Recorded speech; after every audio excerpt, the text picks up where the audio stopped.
Hello, welcome to Telugu capital TV. నేను మీ రవి. ఈ రోజు మనతో ప్రముఖ హైకోర్టు అడ్వకేట్ శ్వేత గారు ఉన్నారు. నమస్తే మేడం. నమస్తే అండి మేడం, హైపర్సోనిక్ మిసైల్స్లో ఇండియా ఓ చరిత్ర సృష్టించింది. జస్ట్ ఒక అడుగు దూరంలో ఉన్నాం. ఏంటి దీని గొప్పతనం?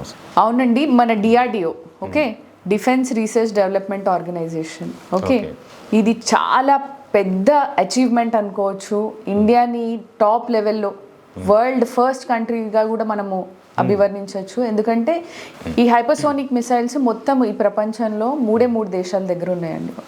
Russia, China and US. ఇప్పుడు మనది 4వ దేశం. ఓకే, ఈ హైపర్సోనిక్ మిసైల్స్ ని మొన్న సాటర్డే రోజు డిఆర్డిఓ వాళ్ళు మన ఏపీజే అబ్దుల్ కలాం ఐలాండ్ అని ఒరిస్సా కోస్ట్ బార్డర్లో ఉంటుంది, అక్కడి నుంచి మనం ప్రయోగించి చూసాము. It was a success. ఈ హైపర్సోనిక్ మిసైల్స్లో ఏంటి ఇంత గొప్పతనము అని మనం అసలు చూస్తే, ఇవి 5x స్పీడ్తోని ట్రావెల్ చేస్తాయి. ఈ స్పీడ్ ఆఫ్ సౌండ్ ఏదైతే స్పీడ్తో ట్రావెల్ చేస్తుందో దానికి 5 రెట్లు వేగంగా ఈ హైపర్సోనిక్ మిసైల్స్ ట్రావెల్ చేస్తాయి, ధ్వని వేగం కంటే.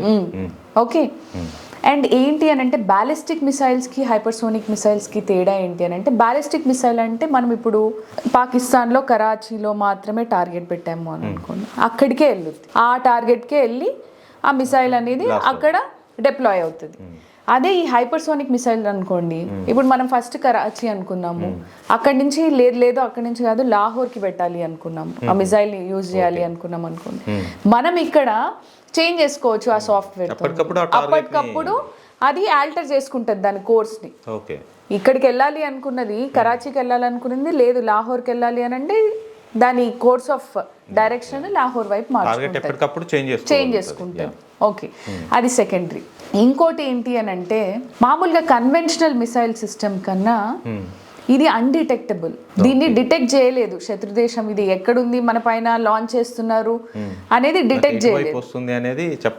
అసలు దీన్ని మార్గము, దీన్ని ట్రావెల్ చేసే స్పీడ్ ని బట్టి ఈ హైపర్సోనిక్ మిసైల్ ని డిటెక్ట్ చేయలేదు. అది థర్డ్. ఓకే, ఇంకా ఫోర్త్కి వచ్చేసరికి అండర్ గ్రౌండ్గా మేబీ వాటర్ లోపల నుంచి అండ్ ఓవర్ ద సర్ఫేస్ భూ ఉపరితలం పైన రెండిటిపైన దీని ప్రభావం అంతే ఉంటుంది అనమాట. 2 మార్గాల్లో దీన్ని యూజ్ చేయొచ్చు హైపర్సోనిక్ మిసైల్. సో ఇది ఒక పెద్ద అచీవ్మెంట్ అనుకోవచ్చు అండి మన డిఫెన్స్ సిస్టమ్కి.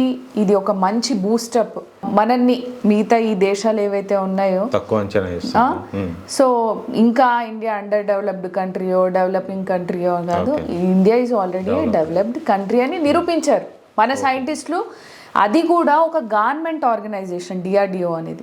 ఇంతకు ముందు కూడా ఎలాన్ మస్క్ ఇస్రో గురించి కూడా సేమ్ అదే చెప్పారు, ఒక గవర్నమెంట్ ఆర్గనైజేషన్ నడిపించి.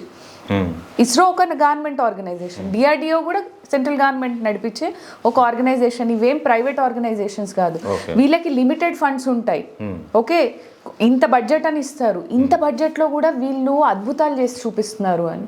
డెఫినెట్గా ఈ హైపర్సోనిక్ మిసైల్ అనేది మన సైంటిస్టులు చేసిన ఒక పెద్ద అద్భుతం. మేడం, దీన్ని తయారు చేయడం ఇంత కష్టమా? ఇన్ని సంవత్సరాలు పట్టిందా మన ఇండియన్స్కి? వేరే ఏ దేశాలు తయారు చేయలేకపోయాయి, ఒక 3 దేశాల దగ్గర ఉన్నాయి అని చెప్పాను. ఇండియాకి ఇంత టైం తీసుకుంది డెఫినెట్గా. అండ్ ఎందుకు ఇంత కష్టము అని అంటే, ఈ హైపర్సోనిక్ మిసైల్స్ లాంచ్ చేసేటప్పుడు విపరీతమైన హీట్ అండ్ ఎరోజన్ ఉంటుంది. సో దాన్ని తట్టుకోవాలి అని అంటే ఇది ఏదైతే మెటీరియల్తో తయారు చేయాలో అది చాలా హీట్ రెసిస్టెంట్ మెటీరియల్ అయి ఉండాలి. సో ఆ అలాయ్ని తయారు చేయడంలో వాటిల్లో ఇట్ టుక్ టైం. అండ్ ఇంకోటి ఏంటి అని అంటే, ఇది నేను ఇందాక చెప్పినట్టు దీని దశని మార్చుకుంటుంది. రియల్ టైమ్గా కమ్యూనికేషన్ సిస్టమ్ ఉండాలి. ఇప్పుడు మనం ఫస్ట్ ఒక ప్లేస్కి పెట్టాము టార్గెట్ లాహోర్ అని చెప్పాము, తర్వాత కరాచీకి వెళ్ళాలి అని. సో రియల్ టైమ్గా మనం కమ్యూనికేట్ చేసేటట్టు ఉండాలి ఆ మిసైల్తో. ఓకే, అదొక ఛాలెంజ్ ఉండింది, రెండింటిని అచీవ్ చేశారు. అండ్ ఇది హై పేలోడ్తోని ట్రావెల్ చేసే ఒక మిసైల్.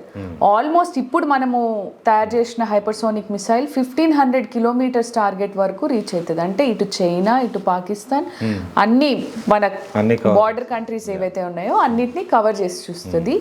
అండ్ హై పేలోడ్ని తీసుకెళ్తుంది అనమాట.